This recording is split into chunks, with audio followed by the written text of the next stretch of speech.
Magandang umaga po. Welcome po sa aking YouTube channel. Ako po si Victor Martinez. Po humihingi ng kunting tulong sa like and share naman po bago po ako magsisimula. At paki-subscribe na rin dyan sa baba. Ako po may babahagi na mga control system, mga layout, gustong matuto yung mga baguhan nating electrician. Nag-request po sila na sana mag-upload ako. At hindi lang yan, binigyan po tayo ng ating meta sa Facebook ng stars para magbahagi po tayo ng mga ganitong gusto natin ibahagi sa Facebook. No? Nais ko pong hiling sa inyo na bago man naman tayo like and share naman yung aking YouTube channel sa baba. Pag-click. At ito po, bago po magsisimula, papaliwanag ko po ito kung system ng ating magnetic conductor. Kikita nyo po ay Fuji type po siya, Japan. Dito po yung line side ng magnetic conductor. Line 1, line 2, line 3. Tapos dito naman po sa ilalim yung load side. T1, T2, T3. Ito naman po ang tripping niya. Pag nag-trip po yan, i-reset nyo lang po dito. Ito naman po yung adjuster niya. Dito nyo po i-adjust kung ilan ang amperahe ang gusto nyo o mga equipment nyo. I-set nyo lang po dyan para yung magnetic conductor natin ay magti-trip ng tama. Magti-trip lang naman yan kung shorted o kaya mayroon diferensya ng mga pyesa nyo. Ngayon, ito po yung hindi po ito gagana kung hindi nyo susuplayan. Ito yung E1, E2, yan po ang coil niya. Tapos sasamahan po ito ng 1314 na normally open.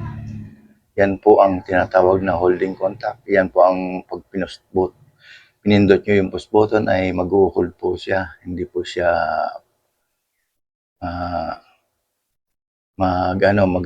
hindi po siya magti-trip. Kaya yan po ang gagamit ng go-on. Ito po yung 2122. Ito naman po yung mga bagay na naka-normally close na pag in-on mo ay nakabukas na agad siya. So, dito nyo makikita kung walang power o meron, mamamatay po yan. Okay? So, bago po ako magsimula, ay nais po hiniling ng ating mga electrician na magbahagi ako ng umpisa ng control system na walang push button.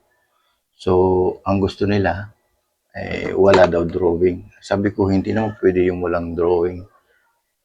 Kasi pag may drawing, kailangan mong may basyan ka o ano ba talagang gagawin mo. Pwede naman gawin yung walang drawing. Kagaya nito, mag-experiment ka. Pero hindi experiment to, totoo itong mangyayari. Gagawin mo. Hindi naman magsasabog yan, magtitrip lang naman yan eh. Pero mas maganda may drawing. Pero ipapakita ko sa inyo kung paano yung kahit walang drawing, magawa natin. Doon naman sa mga electrician ng matagal na, ay nagpapasalamat po ako sa inyo mga share, like, sa mga subscribe nyo. Tapos puso po kung tinatanggap yan. Dahil nandito po ako para suportahan ko kayo at suportahan nyo rin sana ako. Alam ko maraming basher dyan, natural na yon. Pag walang basher, wala. Kagaya lang ng mga pangit, tsaka ang ganda lang yan eh. Be humble lang tayo lagi. No? Sige, umpisa na po natin. Ito po yung ating set. Ginawa ko na po yung set niya. Sample lang mo naman ay meron po akong blower dito. Ito po yung lilinyahan natin. Fabricated ko lang po ito. Ginawa ko lang yung hiningi ba natin na pwedeng gamitin na tatapon na lang. Ay, ginawa natin. Naka-tie wrap pa yan. Okay?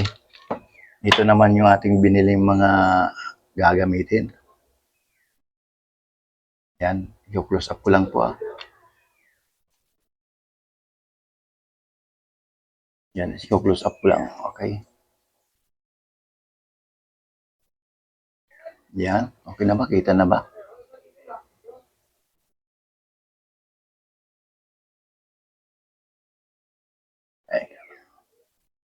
Atras natin ng konti. Ayan. Okay. Ito po yung main breaker. Ito yung terminal block. Line 1, line 2. Yung magnetic contactor. At dito po yung E1, E2 niya. Nilagay ko na dito. Ito po yung supply ng E1 tsaka E2. Tanggal yata yung isa. Ayan yan. Okay. Ayan po. So, umpisa na natin. Bago tayo mag-umpisa, ay kailangan natin ng background para mas magandang gumawa. Sige.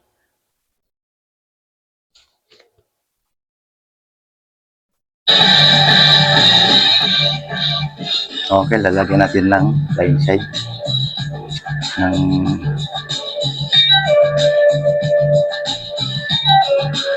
power supply.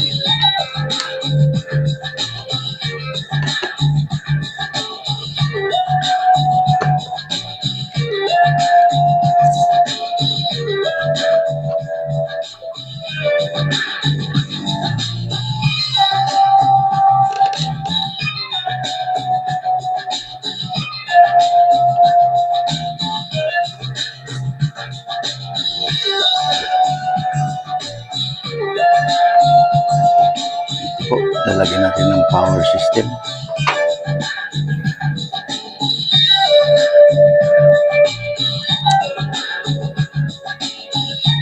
Sime control lang po ito. Wala po sa mga pagbuton.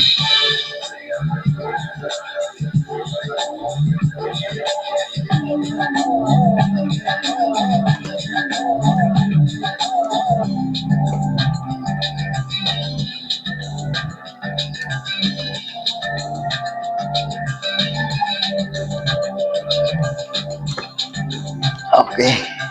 Ito naman po yung ating E1. Papunta po dito sa susupplyan naman po natin yung motor niya para sa load side naman dito sa may overload relay.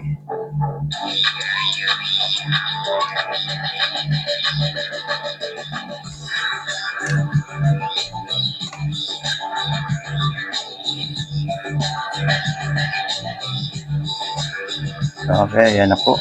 Tapos na po yung ating power system. So, lagawan naman natin siya ng control system. Ito na po yung E1. Mahaba masyado.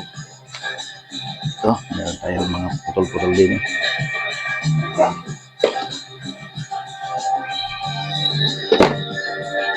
Mula po sa line 1.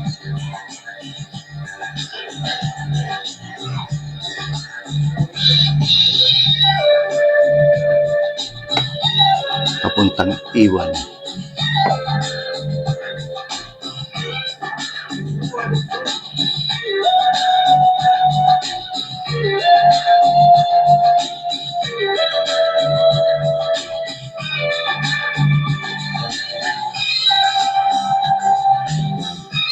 Okay, tapos na po yung isa. Lagyan naman natin yung line 2.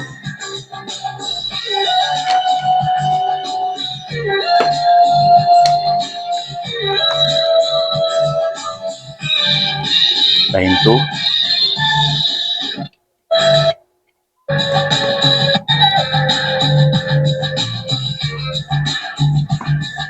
Okay.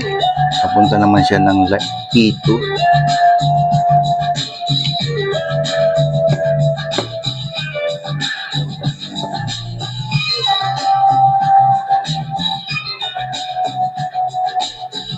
Ayan po, yari na po yung kanyang control system.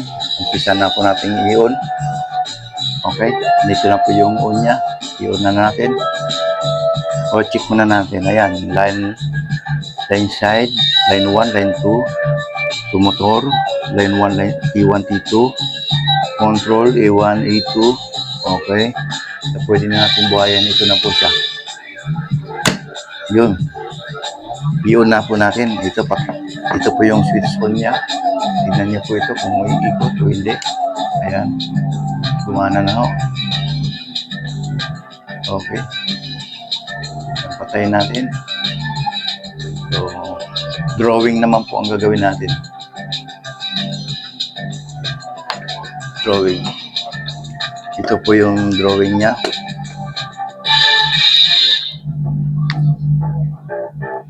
Ito ang wiring system. Line 1.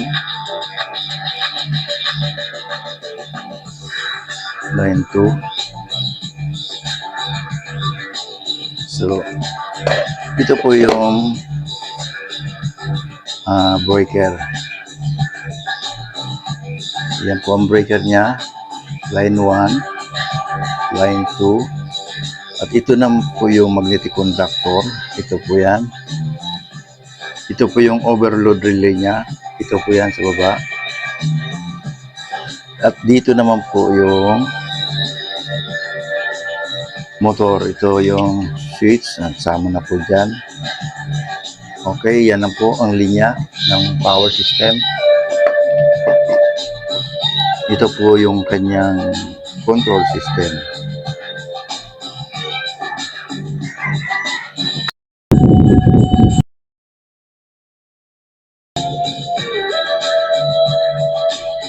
So, ito po yung linya ng line 1.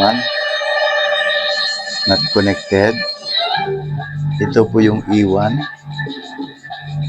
ng magnetic contactor. Ayan po. Ito naman po yung line 1. Papunta na siya sa line 2. Ito na po yung line 2. So, okay na po yung ating system. Magkarugtong po yan. Ayan na po. Maraming salamat po. Abangan nyo pong aking ayan po ang ating drawing ng CMA controls. Maraming salamat po muli.